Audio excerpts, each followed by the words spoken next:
See an adventure. Today is Club Day here in the Secret City, so we'll have lots of special guests. But first of all, we're going to draw a vehicle for the planet. Some way for the Unibears to get around on the roads of the planet on our Secret City mural. Now, Susan Bader and Sharon Bloom are here today, and they'll give us some ideas about how artists develop their work and how the work tends to change over a period of time. Now, I know you want to become a member of the Secret City Club, so Metaman's here to tell you just how easy it is to join. Secret City Club members Reed Miller, Betsy Jablonski, Sharon Kim, and Sarah Vickers are here with us today, and they'll be drawing lots of drawings. Now, here's what you need to follow along. You need your drawing pad, your drawing pencil, and your guest notebook so you can take some notes on these ideas of the great artists. Now, you gather those materials together, and I'll be right back.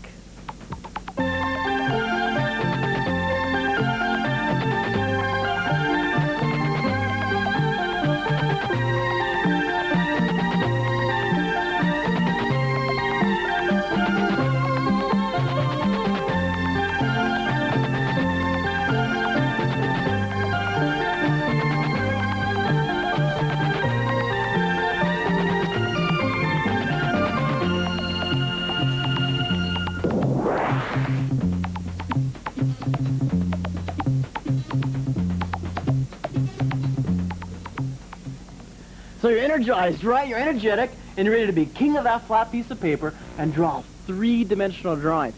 Now, of course, we'll be using all the 7 magic words, plus a really important artwork, the S-curve. It adds grace and style to your drawing. Now, drawing with you today, we have 2 club members. We have Sharon and Sarah. You guys energized and you ready to draw? Yeah. Okay, loosen up your hands. Get ready. Your pencil sharp, right? Okay, I'm going to give you an extra pencil just in case that breaks on you. There you go. Now, we're going to start by drawing a little... a candle to show you how if we twist the candle around, S-curves are used. Now take your hand, loosen up right here. Start with a foreshortened circle right here at the top of your square. And then 2 vertical lines coming down from the side. This will be a real loose, quick, warm-up sketch to use a graceful S-curve line twisting the candle around. Now, you can see S-curves used all around you in nature, in trees, in flowers, in plants, and animals. Now see how these S-curves twist around? You start here, and a nice graceful S-curve. Start right here, and a nice graceful S-curve. Start right here, and a nice graceful S-curve. You see how that twists your candle around? We'll do one more S-curve just to get your hands loosened up, ready to draw that unibike, that vehicle for the Unibear. It's going to be a cute little vehicle. And later on, we'll let you create your own vehicle. Take your pencil and shade underneath here, underneath each one of these twists. And you see how S-curve adds a lot of grace to your drawing? Style. It's really a nice line to use. It's also an action line. It adds some motion to your drawings. And you can put a candle wick on top here. And when you have time later on, you can design your own little bowl or dish for the candle to sit inside. Now let's move on and create the unibike, or the vehicle for the Unibears to ride around on the Unibear Island. So start right here and draw a guideline in direction 1. Foreshortened circle at the end, and then this will be the axle for the unibike. And then draw this in direction 1 also, really light, and then we'll draw the end here. Now right about here in the center, I'll draw the curve where the axle hits the wheel, and then we'll draw a wheel wrapping around here, trying to keep the wheel vertical and yet a little bit foreshortened. And draw along here like this, and then draw a little connector so that the axle can go through here and it spins on the grease or whatever type of lubricant that the Unibears use in their wheels. Curve it right here like this, and then we'll draw the bars, the forks right here, 2 vertical lines,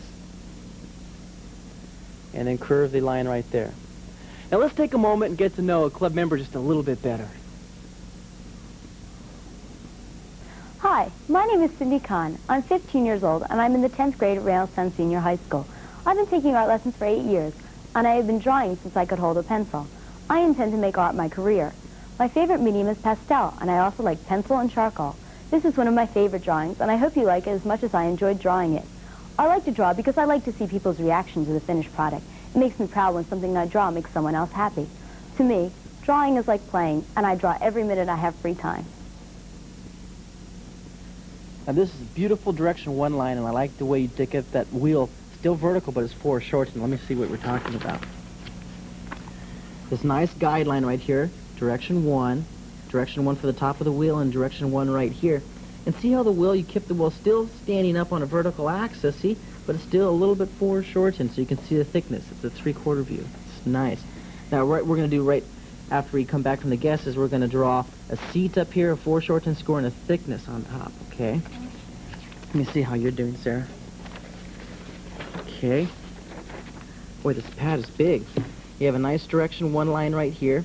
This is extended really a long way, so the Unibears have a lot of space they can run on, like a little treadmill, right?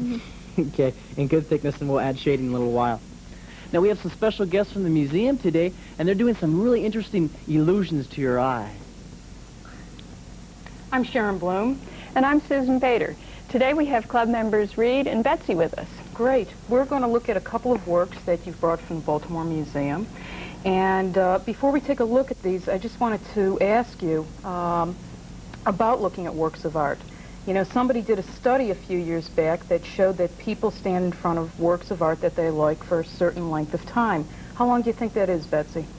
About 5 minutes. About 5 minutes. What do you think, Reed? About 2.5 minutes. About 2.5 minutes. Well, you know, it was 1.5 seconds that they found out. So you can imagine how long people stand in front of works of art that they don't like. Okay. Now let's look at this this image over here. What can you see? What's one thing that you notice just by looking at the work? I noticed that the orange square in the middle stands out more than the other 3 squares. Okay, it seems to be the brightest of all the Yeah. 4 squares. What do you think, Reed? What do you see? I noticed that, like, every color has something of each color in it. Like, this color has this in it, and this color has that in it. This color has that in it, and this color has that in it. That's absolutely true. Absolutely picked up on the importance of this work of art. It's by a man named Joseph Albers, who was born in Germany and worked in this country, came here at the time of the Second World War, was very influential as an artist and teacher, dealing with color relativity. In other words, what happens to color when you place it next to another color?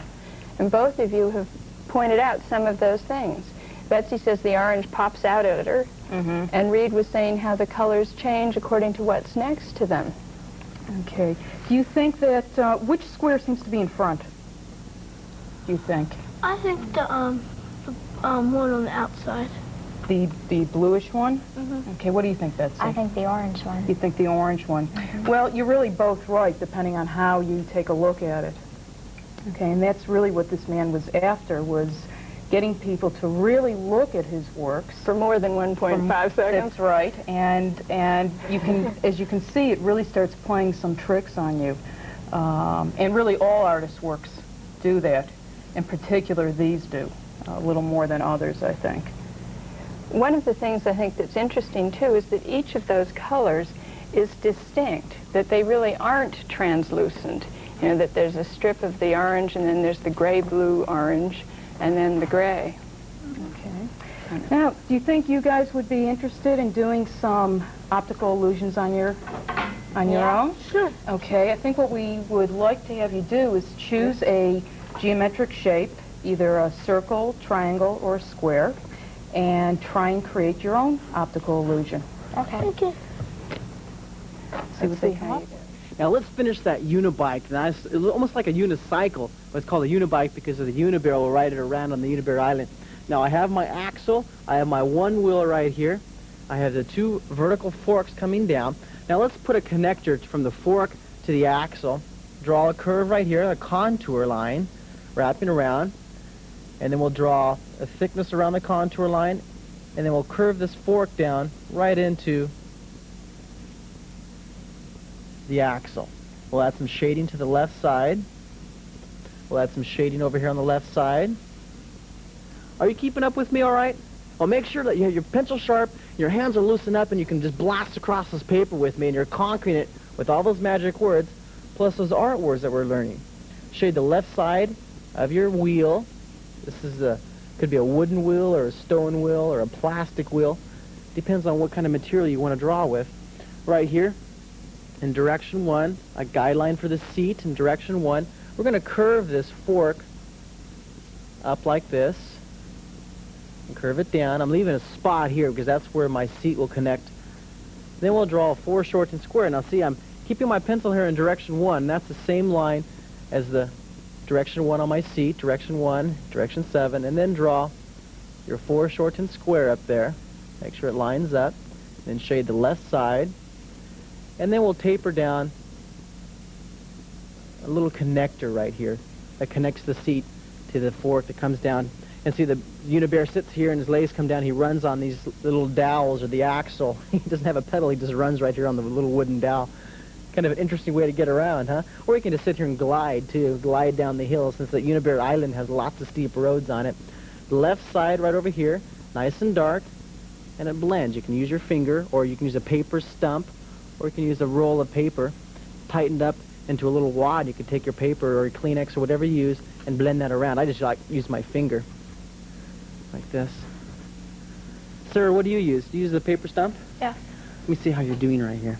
You're using your paper stump, and you blended the drawing on the left side down underneath here, over here, and over here with this paper stump. It gives it a nice blended effect, doesn't it? That's nice. All right. How you doing, Sharon? Can I see your drawing? Yeah. After you added the shading to it and everything? Really dark. See how you got nice and dark underneath here? That's super important. Make sure you get nice and dark and blend it up from dark to light as we go across right here. All right, I want to use that same idea on my wheel. You even have it dark underneath here. I'm going to put a little cast shadow coming down from the axle. It casts onto the wheel itself, and it moves down right here. Lighter as we move along here, and lighter along here. I want to challenge you to create your own vehicle for your planetscape, and I want you and you also to create some kind of vehicle. Now, what kind of vehicles you think of, you can draw it. We'll come back a little bit later and take a look at them, all right? Okay. Draw, draw, draw. Remember to practice, 20 or 30 minutes a day. And the super important artwork to keep in your mind is S-curve.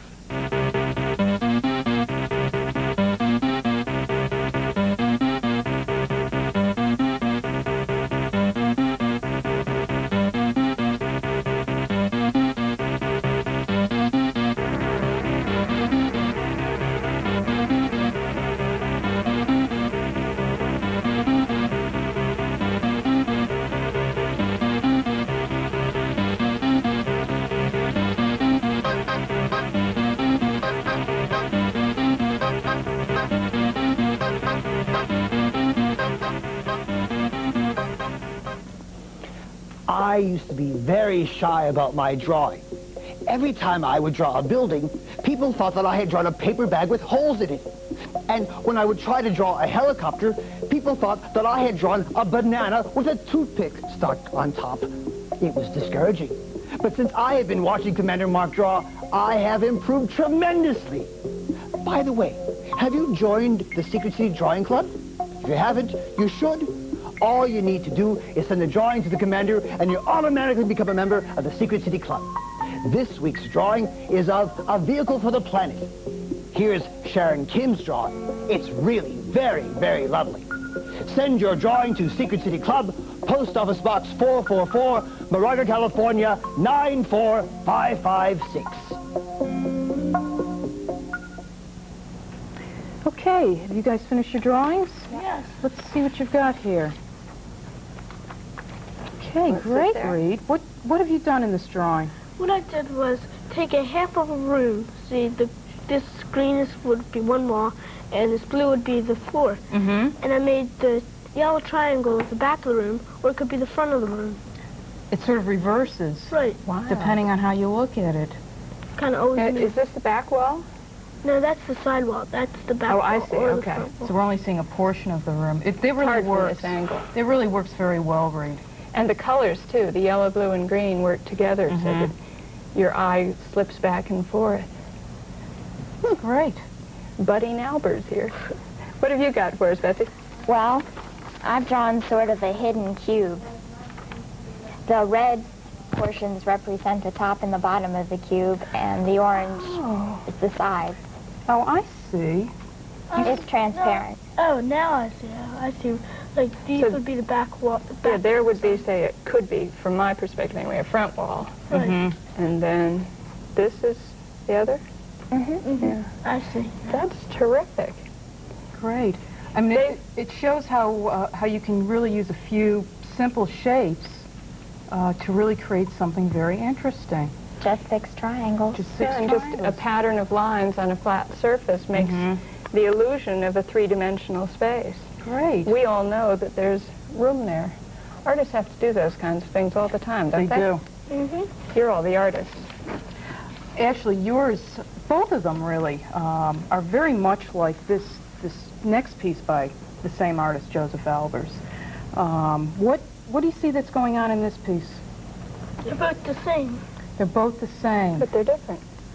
Okay. What's different? Well, the 2 grays in the middle of each square.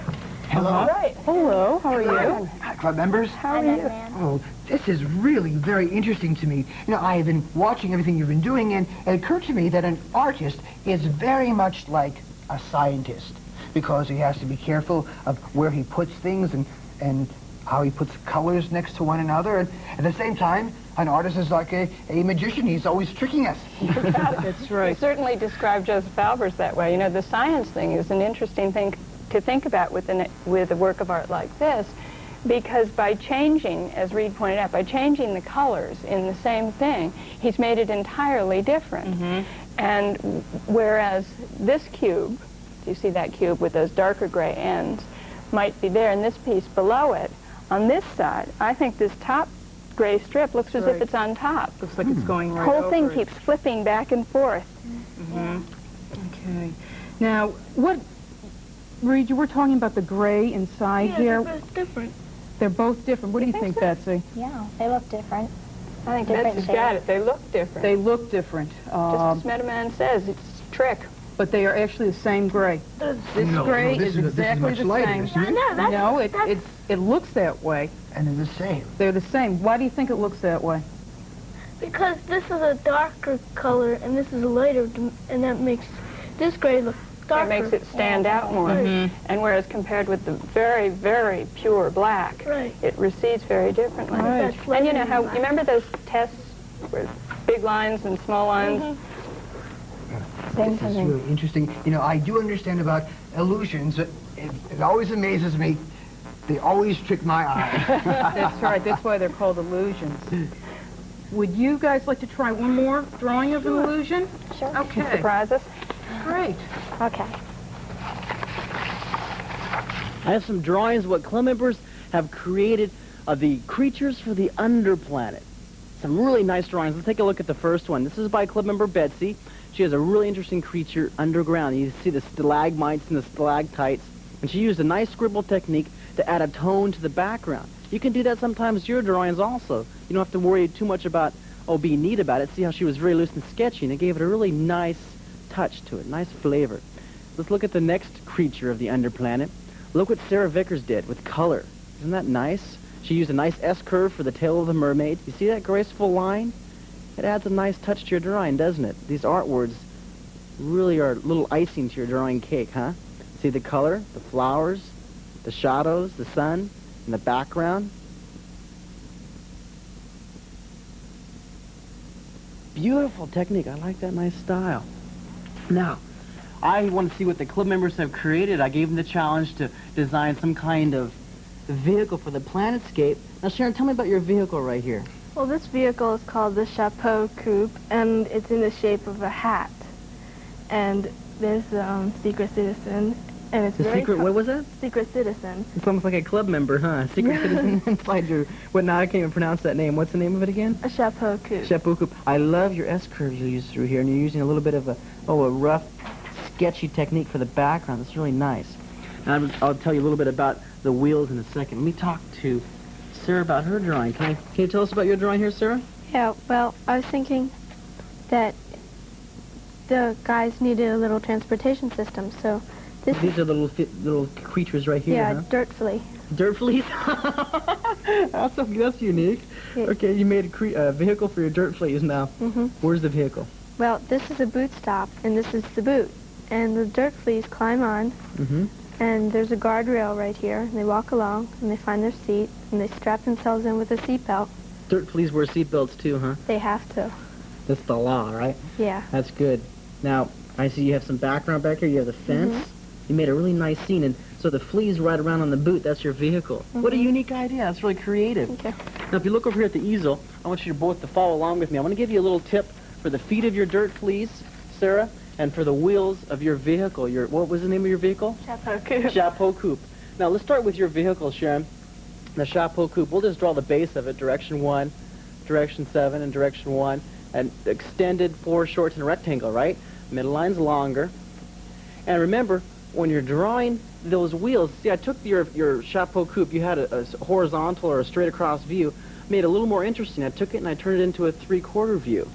See, it adds a little bit of, you have more room to add more detail, and you also see more of the actual vehicle. You see more of the object if you turn it into a 3/4 view. It adds a little more interest for your eye to look at if you turn your objects in this position. See, I drew a guideline for your wheel right here. I extended it a vertical axis. It's foreshortened, but look at a little thickness there. It makes it more fun to draw and also more fun to look at. Draw the back wheel back here. A guideline here in direction. What direction is that? 7. Direction 7, right. And also another wheel back here, and then you draw the thickness in direction 1. Now, those are some suggestions that will help make your drawing look a little more three-dimensional. Let's see how our club members are doing on the optical illusions. Have you finished your drawings? Yeah, here you go. Okay, let's take a look at yours, Reed. It's great. Wow. What have you done here? What I did was take a 2-dimensional surface and make a 3-dimensional object out of it. It's like you can walk on it. So you can jump in your paper and just walk on it. So you walk up those sort of salmon-colored steps, Yeah, and then you can walk. and then what happens in the middle there? You can walk up. You turn around and go that way? Yeah. Isn't that wild? Yeah, it almost looks like you're walking either up or down, depending on which way you're looking at it. It's amazing that an arrangement of lines. I like the colors, too. Yeah, The colors are beautiful. Thank you. really makes it move. Well, I think that's a successful illusion. I think Joseph Albers would be proud. I think so, too. What have you got? I drew an animal. Oh, An animal. good. See, illusions don't have to be merely geometric. Oh, that's a really nice duck. I hate to tell you, but that's a rabbit. No, it's a duck. No, That's a rabbit. No, That's- it's a duck. No, Here's but the beak. But here are the teeth and they're the ears. ears. Wait a minute. What is it it? could be It can be either a duck or a rabbit. Oh. the ultimate illusion. I see. Why, that's really, really very nice. That's really good. Thank Well, you. I challenge our home club members to look at animals or take shapes or take lines and colors and try to make their own illusions. Now, I gave you some suggestions before how to take the wheels of your vehicles and make them look three-dimensional. Now I want to talk a little bit about the feet.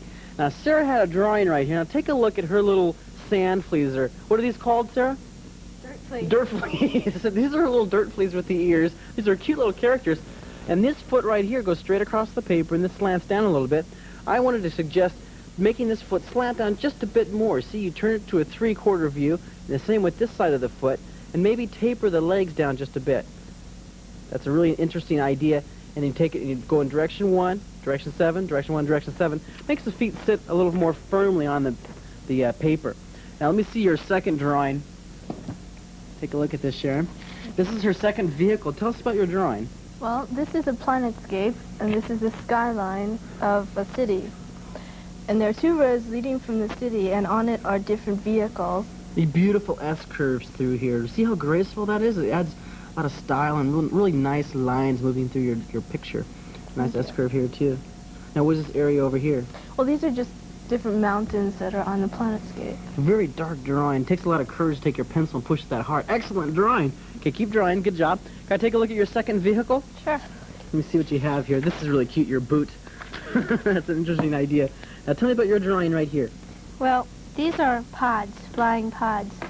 And these are the chutes that they came out of. Oh, I see. It's like almost a space gutter, huh? Or you could go off of this one, off this runway, or land on this runway. You know what's interesting is the wings right here, the feathers on the wings, and I like the way you got nice and dark underneath here. In fact, look at the easel, and I'll even make that example a little more clear to you. You have a really nice body, and you have that wing coming off here in direction 7, but it's nice and dark underneath here. You see that? See, once you get really dark and you blend it up with your finger, I like that idea. And you have the nice feathers coming off your wings. Beautiful drawing. Draw, draw, draw. Practice your drawing about 20 or 30 minutes a day. Stay in a super positive attitude, and I'll see you next time. Now, see how the swing right here, it stretches out in direction 1 all the way across. This lands on just a bit too much. Now, if you pulled it up just a bit more, I think it would balance it, unless you want the wings, do you want them that loose, flimsy look to it?